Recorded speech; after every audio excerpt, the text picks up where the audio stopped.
Guys, welcome back to the $300 build series. This is Jacobus RC, where we buy, bash, and build used RC cars. In this part 2, we have a look at what we bought and what we sold to fix up our used RC car chassis and begin putting all these things together.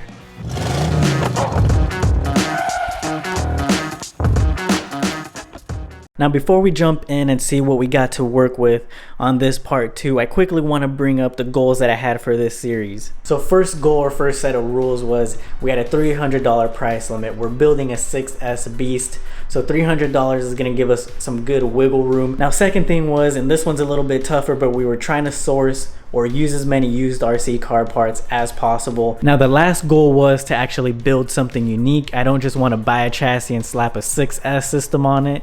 So this right here is giving us a good foundation. It's going to be a nitro to electric conversion. So those are the 3 rules for this build series. Be sure to go back and watch part 1. I explain a little bit more and I show you guys how much I picked that little chassis up for and what it actually is. So yeah, go back, watch part 1, then come back and watch part 2, which we're going to dive into right now. So here's what the chassis is looking like right now. If you're not sure what this is, I believe this is a Nitro Rustler or a Traxxas Nitro Sport. I don't know, they look kind of the same, but that's what we got to work with right now. Obviously, we got some things off of it at the moment. Wheels and tires are off, upper deck and nitro tank is off, and what you're actually not seeing is the body. We actually sold that for $10 already. It's getting shipped to its last rightful owner, hopefully its last rightful owner. Because we sold the body for $10, we're now all in for $30, but we still have some items yet to sell from this chassis. We got the upper deck and nitro fuel tank listed up right now. If we get $5 or $10, that's gonna be good, giving us a little bit more wiggle room as well if we sell this. Now what I really thought was gonna sell pretty quick are the wheels that it came with. You know, monster truck tires still got a lot of tread left in them, but unfortunately the front 2 are bearing mounted, the rears are 12mm hex. So I'm kind of disappointed because, you know, no one wants to buy bearing mounted nowadays. I don't think a lot of the RC cars that are running out right now even have front bearing mounted, unless they're like old vintage cars like this one. So yeah, definitely disappointing how the fronts were bearing mounted. You know, if we were to keep the setup at the front how it is, it really limits the wheel choices that we have to go with. So I really wanted to convert that to a 12mm hex setup. So this is what I did. We got some sweet 3D printed parts.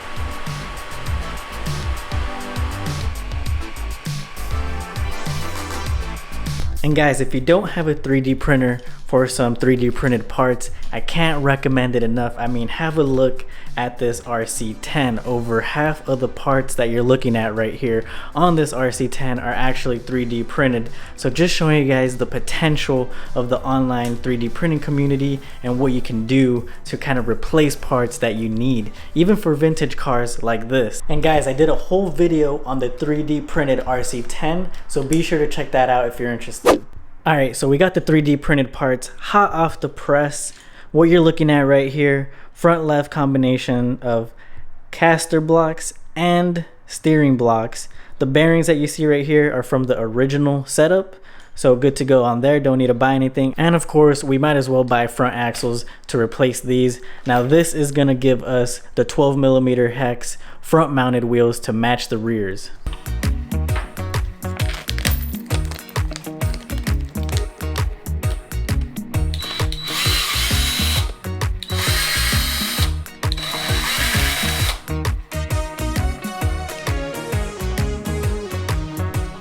Oh man, the pins, always so tough to get off.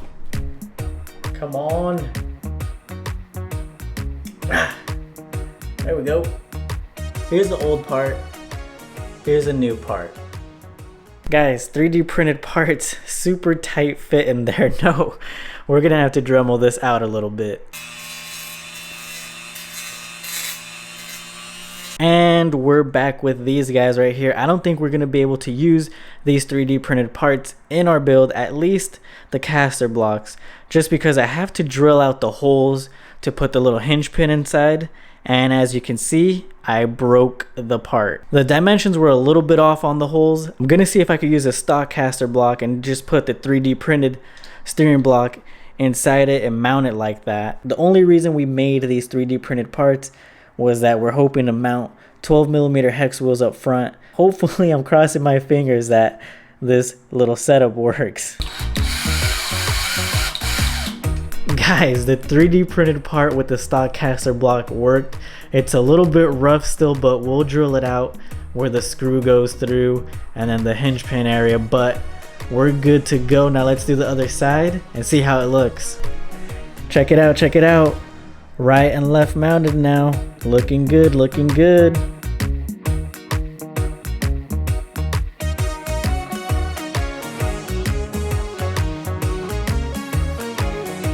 With the front out of the way, we can finally get 12mm mounted wheels on all 4 corners.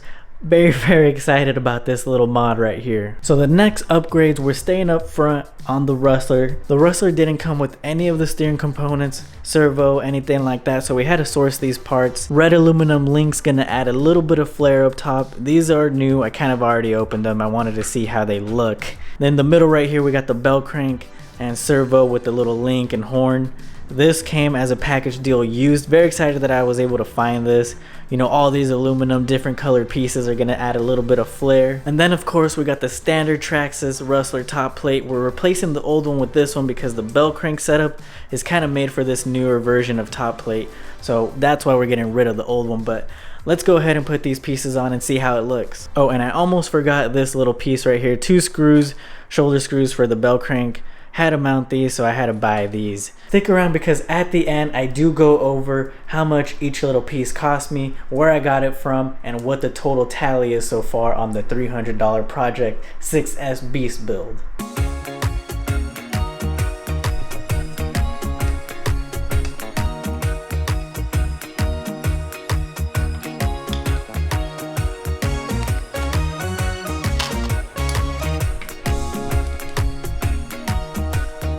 So we got the top plate, bell crank, servo setup already ready to go and mounted. It's actually the next day. I had to think about this a little bit because watch. There's a gap here and you can kind of see a tiny little gap over there where the top plate is supposed to mount to the chassis. So we're gonna have to figure out a way to get this whole system to work. We got a little bit of rubbing down here in the bell crank. We want that to move freely. So we'll drill some holes here, come up with like a 3D printed part to fully mount this top plate to the rest of the chassis, but we'll do that in the next part. Let me just quickly install these red turnbuckles up front to see how everything's gonna look, and then we'll get to the motor and ESC that's gonna be powering this beast.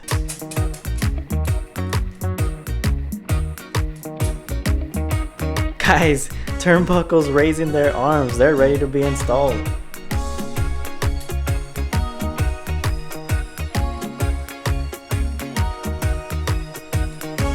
Check out, made some progress. Obviously we don't have this mounted yet, but check it out. Woo!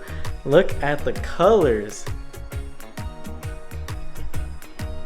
Yeah, that looks nice.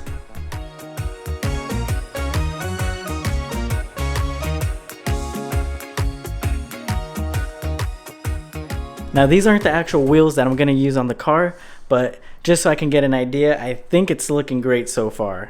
Let's move on to what's going to be powering this thing, and this is the Arrma BLX 6S motor and ESC combo, as well as we have this 3D printed mount. We'll get back to that in a second. So I'll tell you guys the price, what I got it for. So this is actually used, got it for $80 total. That's actually a pretty good deal considering that I want to say they go for $80 each used. So that's a steal, and it's what inspired this build series. So we know this combo works and it's good to go because it's been on my slash, but I got to figure out a way to mount it. So that's why we got this little 3D printed mount. If you guys don't know where to find 3D printed parts, if you're not good at designing them, then go to thingiverse.com. That's where I found this.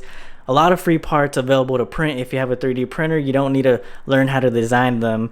This one's actually meant for, I believe, an E-Revo. It has a little notch right there to mount it to the chassis, but we're gonna have to Dremel that down a little bit to create a smooth surface and then figure out how to drill it, so then we can put this, link it up to there, and then hopefully get it mounted and ready to go. So we Dremeled out the little notch that was there before. You can see it's almost sitting pretty flush. We also got the motor mounted in here, so it's a perfect fit. Let's see if it fits on the chassis. All right, so the motor fits onto the mount, but the mount is just ginormous, too big for this chassis. We can probably make room for it by cutting up these little plastic pieces right here where the nitro tank used to sit. I think I might do that, or I might source a different mount. I mean, check it out. It's massive compared to this. I think if we cut up the chassis, we can make this mount fit. Another thing that I'll probably have to end up doing is go up in size on the pinion. I mean, what you're looking at right there, I believe that's a 15 tooth. Just mocking this up. If I go up maybe to like 25, 20, I think we can make the connection there with the spur, but that's if we end up cutting the chassis to make room for this specific mount. So not only do we have to mount the motor on there, but we also have to make room for the ESC. I mean, check it out. It's massive. The motor is massive. So this is turning into a real good head scratcher right here. I'm gonna have to figure out a way in the next episode of this series to see if I can mount this. I really wanted to make this work, but I'm gonna have to go back to the drawing board on this one and try to figure out what I'm gonna do. But let's go ahead and tally up what we have spent so far. Guys, if you've enjoyed the video so far, be sure to leave a thumbs up. Leave me a comment down below in case there's anything I missed. If you guys have any recommendations, I'll read those as well. And be sure to subscribe, but let me quickly read off what we're in for so far on this build. Alright, so the chassis you guys already know we got for $40 from OfferUp. On the last episode we went and picked that up. Be sure to go back and watch that. Motor and ESC, $80. We got that also from OfferUp, so $40 each. That was a pretty good price. The guy was just getting rid of about 3 combos from his Arma vehicles, and I think I stepped up, negotiated with him down to 80, and he was fine with that. Bell crank setup we got with the servo and everything, all the screws ready to go except for the shoulder screws. So except for the shoulder screws, the bell crank setup was $30, and we picked that up from eBay off of an auction. Red turnbuckles, front axles, shoulder screw, and top plate I got from my local hobby shop, so they were new. Red turnbuckles were 12, front axles were 4, shoulder screws were 3, and then the top plate was $5, so not too shabby. Last but not least, the 3D printed parts. Because I have a 3D printer and everything set up and ready to go, I consider that free. So, you know, if you were to buy these parts from your hobby shop, they'd probably net out to like $10. So all in, we're at $164, and that's because we sold the body